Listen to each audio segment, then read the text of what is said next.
Bienvenue dans cette vidéo où nous allons parler de comment mieux communiquer avec les êtres de lumière, c'est-à-dire nos guides spirituels, les archanges, les anges ou bien les maîtres ascensionnés et tous les êtres qui existent mais que l'on ne peut pas voir avec nos yeux. Je fais cette précision parce que je voudrais vous aider à y voir plus clair sur ce que sont exactement ces êtres de lumière et comment fonctionne la communication entre nous, comment et pourquoi ils nous aident et comment on peut améliorer donc cette relation pour nous aider à évoluer, nous, êtres humains. Donc, je fais cette précision parce que je constate que dans mes clients, les groupes, les ateliers, je vois deux catégories de gens qui sont d'une part les gens qui croient sans problème, pour qui c'est évident, mais qui ne savent pas exactement dire pourquoi. Et ils ont parfois une forme de crédulité ou de naïveté dans le sens où ils remettent leur pouvoir à ces êtres et ils pensent en fait que les miracles ou les solutions vont arriver d'elles-mêmes grâce aux êtres de lumière. Et puis, donc, c'est des gens qui ne sont pas forcément perchés, mais à qui il manque certaines informations pour pouvoir reprendre leur pouvoir, agir en conscience et bénéficier tout autrement de ces aides des êtres de lumière. Et donc, l'autre catégorie, c'est des gens qui, au contraire, sont avec un discours non, non, moi tout va bien, merci, pas de ça pour moi, je contrôle ma vie, tout est sous contrôle, je maîtrise tout, donc je ne veux pas entendre parler de ça, et d'ailleurs je n'y crois pas, donc ça n'existe pas, on n'a pas de preuves, etc. Donc des gens plutôt cartésiens qui ont besoin de preuves pour pouvoir y croire. Et il me semble que si, encore une fois, on sait de quoi il s'agit et comment ça fonctionne, eh bien, on peut revenir au centre, c'est-à-dire qu'il y a une place intermédiaire entre ces deux opposés et qui permet de vraiment pouvoir bénéficier de ces aides et donc grandir en conscience et en maîtrise de soi. Alors, qu'est-ce que les êtres de lumière exactement? Ce sont tous ces êtres qui existent mais qu'on ne peut pas voir avec nos yeux. Et je ne suis pas en train de parler d'extraterrestres au sens de petits bons hommes verts, etc. Enfin, ce serait quand même très arrogant de penser que nous sommes les seules formes de vie dans cet univers en tant qu'être humain. Mais bon, ça c'est un autre sujet, on peut méditer quelques instants là-dessus. Donc évidemment, il y a plein de formes de vie qui nous entourent. Il n'y a pas besoin d'aller loin dans la galaxie, c'est juste là. Et ces êtres de lumière, donc on ne peut pas les voir avec nos yeux, mais on peut les capter avec nos sens, avec notre ressenti, notre sixième sens, notre perception, notre intuition. On va avoir des informations qui vont parvenir par différents canaux que nous possédons tous. Et donc, il y a plein de choses qui existent et que l'on ne peut pas vérifier, prouver avec nos yeux.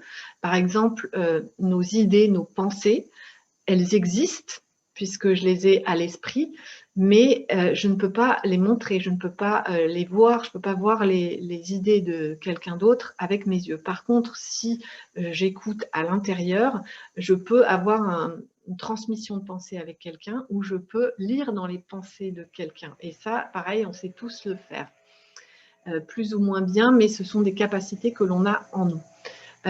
Donc les idées, les pensées existent dans un certain niveau de réalité, mais on ne peut pas les voir avec nos yeux, tout comme par exemple le parfum. Le parfum, on va le ressentir au niveau de l'odorat, on sait qu'il est présent, on peut même le localiser, mais on ne peut pas le voir avec nos yeux et pourtant ça existe. Et les êtres de lumière, c'est la même chose. Je pense à un autre exemple qui est très juste, que j'ai entendu, c'était Dominique Clerc-Germain qui disait ça, qui prenait l'image d'un hélicoptère, un hélicoptère qui démarre, on voit l'hélice, les pales de l'hélice qui tournent. Et puis plus l'hélicoptère se rapproche du moment du décollage, plus les hélices tournent vite, et il y a un moment où elles tournent tellement vite qu'on n'arrive plus à les voir. Et pourtant, ces hélices, elles existent. Donc, qu'est-ce que ça nous dit, cet exemple? Ça nous dit, cette image, elle nous montre que plus l'énergie vibre de manière élevée, c'est-à-dire plus les choses, plus les fréquences vont vite, moins on arrive à voir avec nos yeux. Et ça, la physique quantique le montre très bien, mais personne, il y a très peu de gens qui s'y intéressent. Donc, tout est histoire de fréquence vibratoire, et je vous en ai beaucoup parlé dans d'autres vidéos, c'est-à-dire que plus l'énergie vibre rapidement, vibre vite, plus l'énergie est élevée et plus ça devient invisible pour les yeux, mais ça existe quand même. Donc, ces êtres de lumière, ils existent dans d'autres niveaux de réalité que l'on ne voit pas avec nos yeux, mais qui existent. Ils sont dans des fréquences très élevées, ce qui se traduit par une conscience beaucoup plus large que la nôtre, puisqu'ils ne sont pas limités aux 5 sens physiques. Ils sont dans des réalités donc beaucoup plus lumineuses, entre guillemets, d'où le terme être de lumière. Plus lumineux, ça veut dire plus de conscience, donc plus de sagesse. Et ils veulent simplement nous communiquer leur aide, non pas comme des extraterrestres qui viennent en aide aux pauvres êtres humains, mais parce que ils sont exactement comme nous, c'est-à-dire que ce sont des esprits, des consciences en évolution. Et comme ils ont un petit peu plus d'avance que nous, ils viennent nous aider, et en particulier à cette époque, donc dans cette ère du Verseau et dans ce cycle ascensionnel où toutes les fréquences augmentent, on a tous la capacité de pouvoir accéder beaucoup plus facilement à la communication avec ces êtres de lumière. Donc, vous voyez que ce n'est pas quelque chose de perché. On peut l'expliquer avec des mots simples. C'est facile à comprendre pour tout le monde. Ça peut être une évidence pour tout le monde. Et il y a des moyens très simples de se connecter à eux et de recevoir leur aide.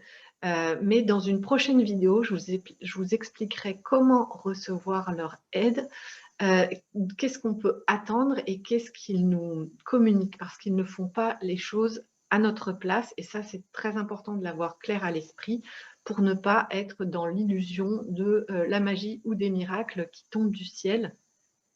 C'est pas tout à fait comme ça. Nous, on a une part d'action à mener, un positionnement, un ancrage pour pouvoir réceptionner ces solutions, ces améliorations et ces miracles. Je vous en parlerai dans la prochaine vidéo. D'ici là, si vous avez des questions par rapport à ce que je viens de dire, ou si vous voulez partager quelque chose, vos commentaires, vos prises de conscience, elles sont les bienvenues juste en dessous de cette vidéo. Je vous souhaite une très belle fin de journée.